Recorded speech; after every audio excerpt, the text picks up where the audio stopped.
Why is economic growth one of the most significant economic objectives that a country can pursue?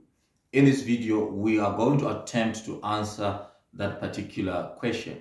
This is results-oriented preparation, where early preparation equals excellent results. Thank you for tuning in.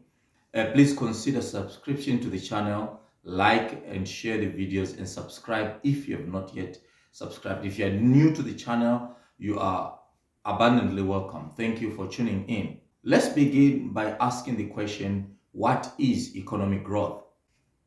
Economic growth implies an increase in the ability of an economy to produce more goods and services. Now, this is obviously measured in real GDP.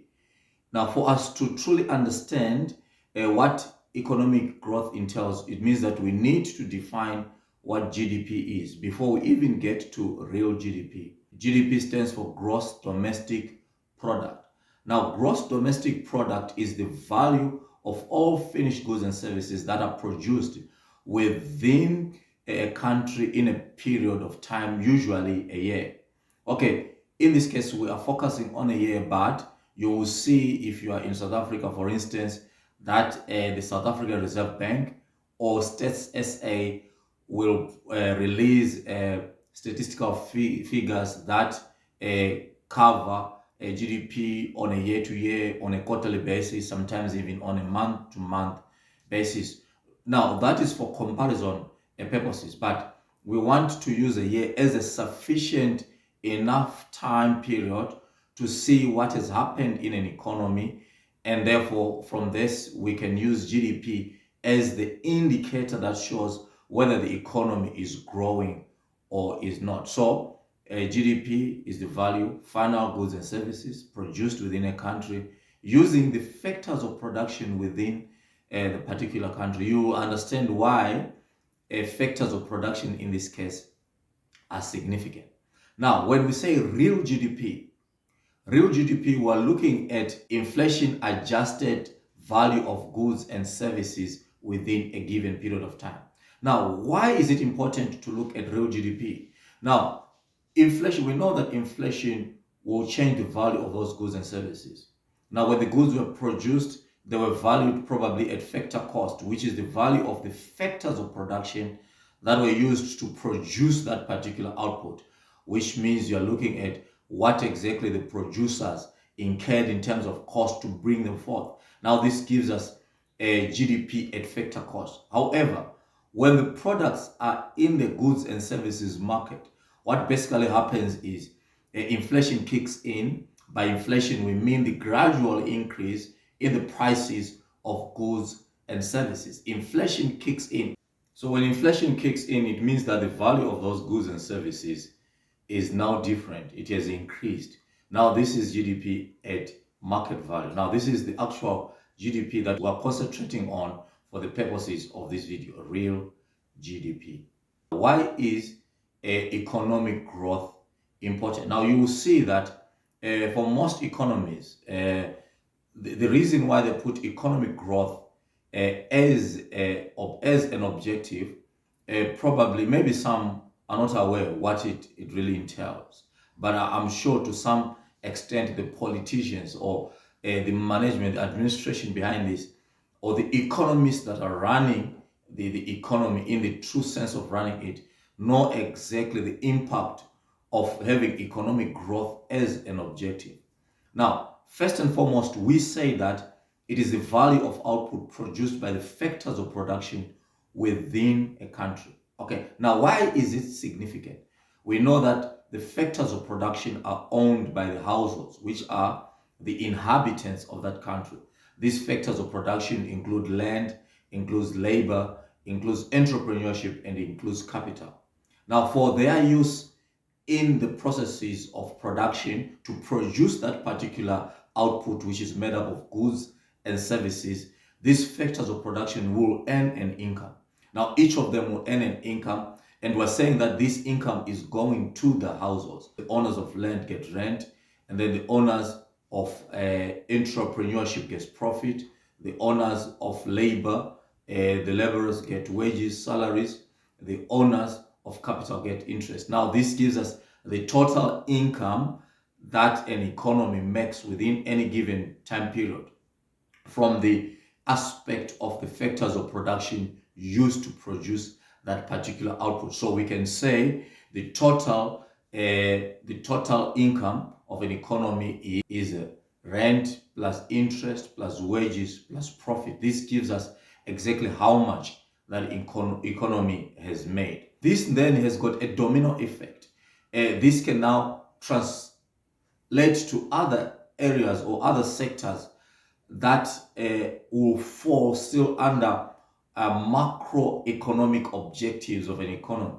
So if a country achieves this economic growth, the chances of that country achieving other objectives or solving other problems within that particular economy increases. Now we know that there are a lot of socio-economic issues that are facing, or that Africa and the world is impacted by. There are a lot of these, and as a result, having an increase in economic growth puts a country in a position to address some of these. Okay, now we say that the income has increased. Now, why is that significant? If income increases, it means that household income as a whole will increase. They have more disposable income. They have much money to spend on goods and services. We know, you and I can agree on the fact that if our income increases, one of the first things that we'll do is that we increase our consumption, our expenditure increases. When expenditure increases, that money goes back to the very firms that are making that output. What do you think they will do with it? Of course, they will take some of that money, they will hire more people to produce more because there is demand for their output. The demand is coming as a result of the households having income to spend. If a product faces a healthy demand, producers will continue to produce more. So as a result, an increase in income through participation in economic processes gives income to the households, and they use this income to spend. And some of the income they will save, once that income is saved in financial institutions such as commercial banks, it is then invested again in the economy. So we've got injections coming in the form of investments, thereby also propelling that economy to even greater heights and greater levels of economic growth. So that initial increase leads to other increases. Okay, another issue that the economy will solve is unemployment. I said that when we're talking about GDP, we're looking at when we're talking about economic growth, we're looking at that increased capacity, and in GDP, we're looking at the use of factors of production to produce output. Okay, so that means that economic growth increases.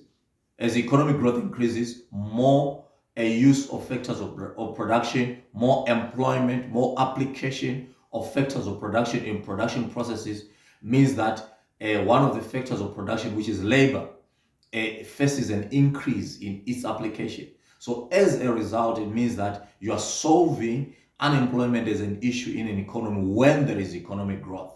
Okay? And then another issue also that we can talk about, which is quite huge in Africa, in South Africa, and many other African countries, is income inequality.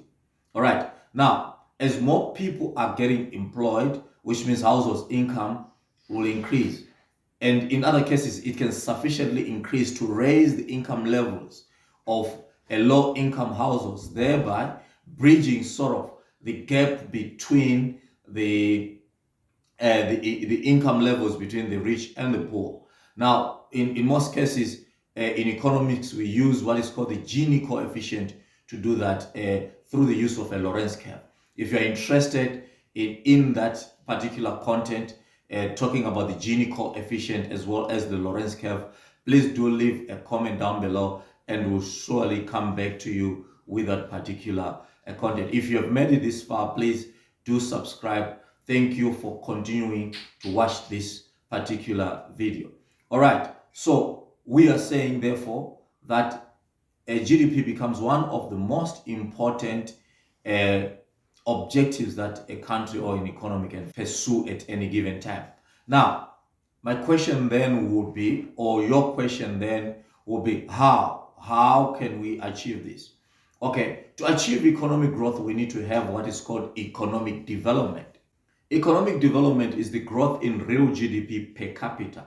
Per capita values means that we have taken the real GDP and we have divided it with the number of the inhabitants or the population of that country. In essence, what it means is we are apportioning the value of the output per person, per individual in that economy.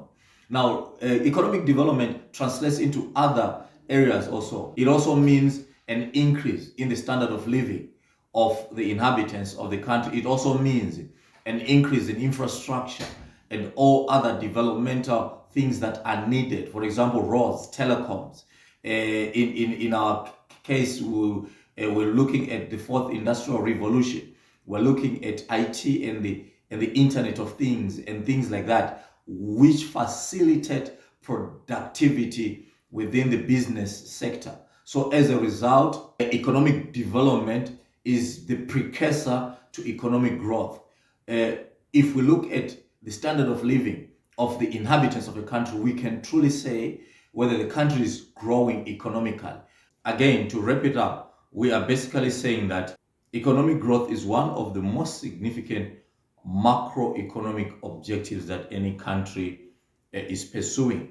This is a call to our leaders and to everybody else involved in the economics of Africa and of the world, that to focus on economic growth and to make sure that the right kind of policies are developed to ensure that we have that growth.